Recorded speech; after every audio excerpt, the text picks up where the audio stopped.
ওহো বাচ্চারা, ফাইনালি আমরা বিচে পৌঁছেই গেলাম। কি মজাই যে লাগছে, খুব সুন্দর বিচ।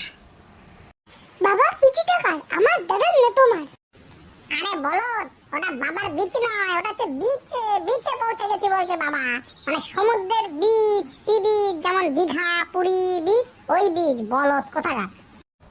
মার মার, এটাকে ধরে দুটো গাট্টা মার। সব সময় বেশি পাকামো, বিচকে বিচি বানিয়ে ফেলছে। একদম সব সময় পাকামি করছে। চল এবার চুপচাপ আমরা গিয়ে ঘরে গিয়ে রুমে গিয়ে ফ্রেশ হয়ে তারপরে সমুদ্রে স্নান করতে আসবো। আর হ্যাঁ, খুব সাবধান, এখানে এসে একদম পাকামি করলে তোর মাথায় কিন্তু টাটকা গুড়ের গাট্টা মারবো।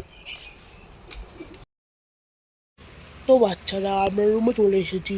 চলো আমরা বিচে যাওয়ার জন্য প্রস্তুতি নিই। আমি তোমাদের রুম দেখিয়ে দিচ্ছি, তুমি চলো আমার পিছন পিছন। আচ্ছা বাবা, আচ্ছা বাবা।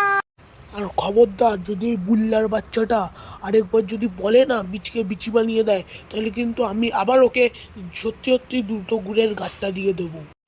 সরি বাবা, এটা আর হবে না, আমার ভুল হয়ে গেছে, আমি বুঝতে পারিনি। আচ্ছা বাবা, তাহলে আর কিন্তু এরকম করবে না আমার সোনা বাবা। চলো আমার পিছন পিছন তোমরা দুইজনেই চলো। চলো রুম দেখিয়ে দিই আমাদের। তো বাচ্চারা, তোমরা আমার পিছন পিছন আসো, আমি দেখিয়ে দিই আমাদের রুম কোনটা। আর আমি আর তোমরা চলো ফ্রেশ হয়ে নি।